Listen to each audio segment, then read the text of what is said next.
Bonjour, bonjour à toutes et bonjour à tous. J'espère que vous m'entendez bien.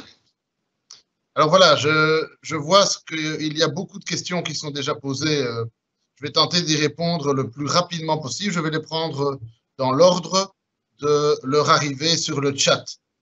Et donc, tout d'abord, nous avons une question de Jean-François de l'Institut Saint-Joseph, j'imagine ISJ. Se mettre indépendant ne représente-t-il pas plus de risques car il n'y a pas la séparation entre les deux patrimoines?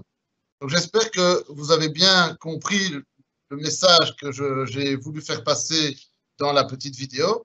C'est qu'il y a vraiment des avantages et des inconvénients à choisir indépendant personne physique ou indépendant via une entreprise, via une société. Et la principale différence entre les deux statuts, c'est vraiment le risque. En effet, Jean-François a raison, il y a un peu plus de risque quand on est en personne physique, parce que à un moment donné, son propre patrimoine, donc sa maison, sa voiture et d'autres éléments du patrimoine de l'indépendant peuvent être saisis et s'il y avait des difficultés, peuvent être utilisés pour payer des dettes éventuelles si elles n'ont pas pu être honorées par l'activité de l'entreprise. Et donc, oui, il y a un peu plus de risques en étant indépendant en personne physique. Mais c'est aussi souvent, en personne physique, c'est un système qui est plus souple et qui coûte un peu moins cher. Et donc, il faut vraiment évaluer en fonction de votre activité le statut que vous devez choisir. Mais si vous voulez protéger votre patrimoine, votre maison, par exemple, eh bien alors c'est mieux d'être en personne, euh, en société, parce que vous pouvez distinguer les choses. Alors, il y a aussi une différence d'imposition, toujours Jean-François, qui évoque la différence d'imposition entre la personne physique et la société. Oui, une société est taxée, mais à l'impôt des sociétés, ce que l'on appelle l'ISOC. Et aujourd'hui, on est autour de 25% d'impôt des sociétés, donc sur le bénéfice de la société. Donc la société, il faut ensuite retrancher de son bénéfice 25% qu'il faut donner à l'État. Pour ce qui est de la personne physique, elle est taxée à l'impôt des personnes physiques. Et là, l'impôt des personnes physiques, il est graduel. Et donc, ça dépend en fait du montant que vous avez gagné, de votre salaire, de la totalité de vos revenus.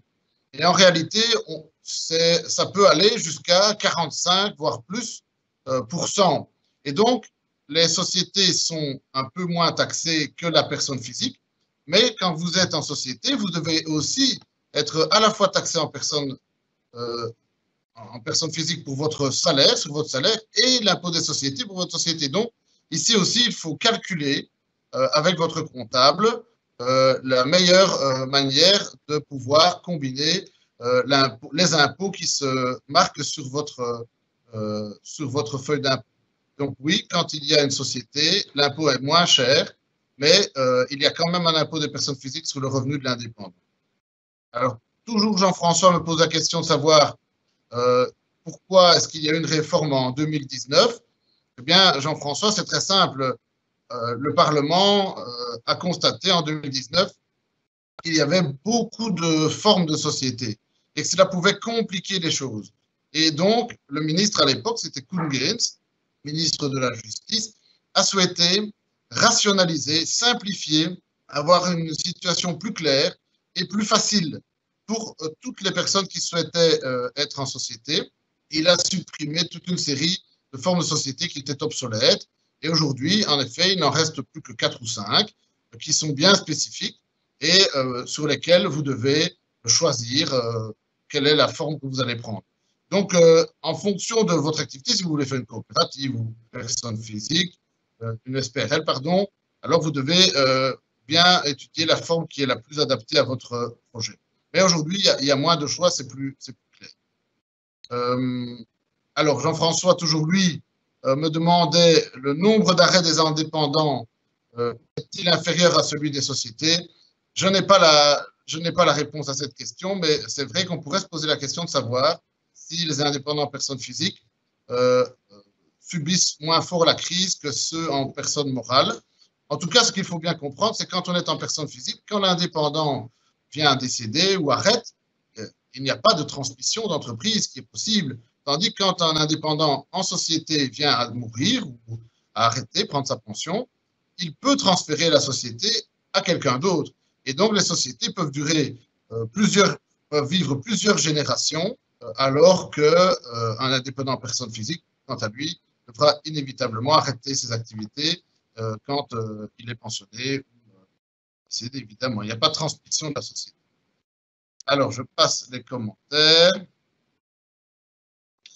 Oui, la restauration, évidemment, on sait bien que les secteurs qui sont fermés aujourd'hui, je pense à l'ORECA, mais aussi aux activités dans le monde de l'événementiel, les boîtes de nuit, mais aussi dans le culturel, les théâtres et autres secteurs comme le voyage, les agences de voyage, et toute une série de secteurs comme ça aujourd'hui sont malheureusement toujours fermés à cause de la crise du Covid.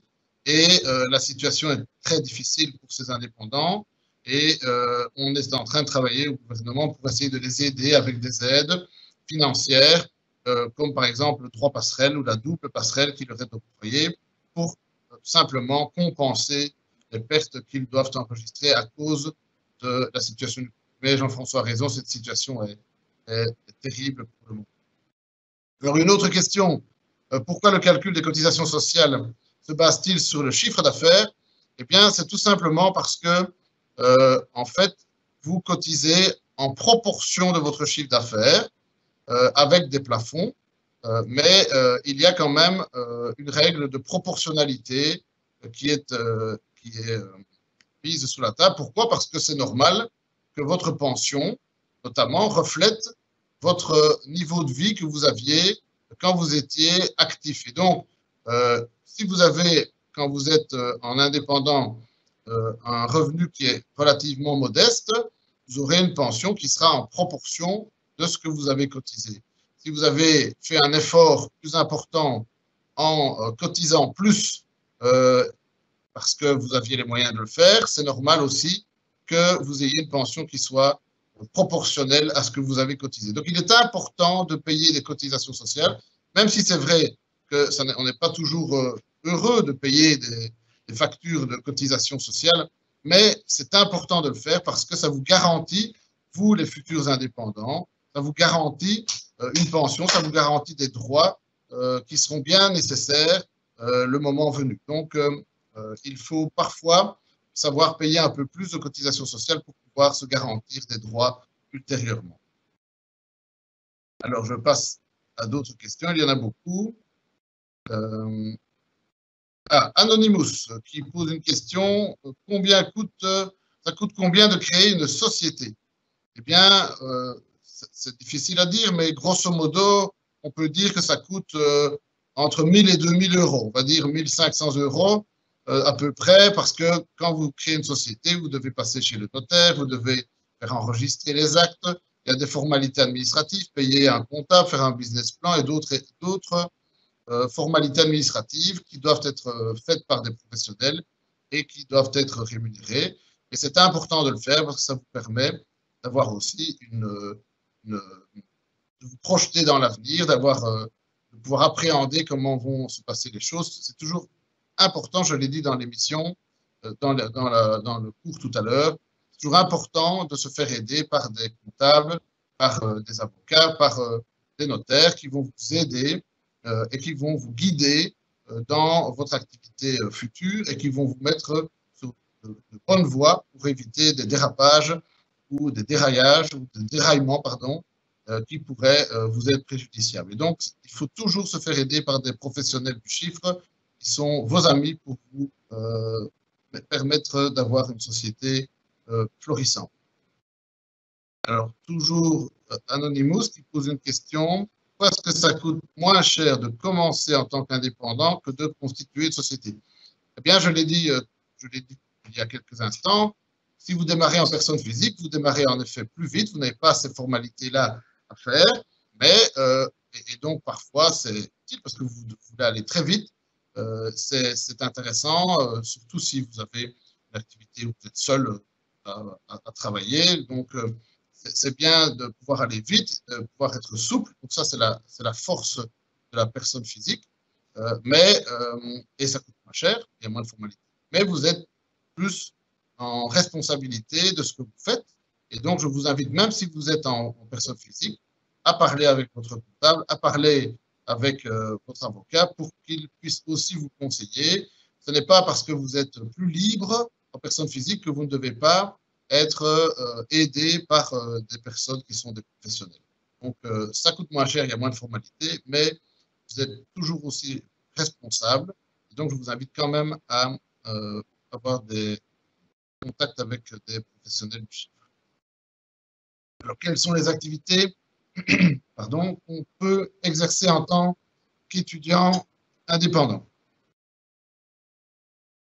Excusez-moi, mais j'ai un chat dans la gorge.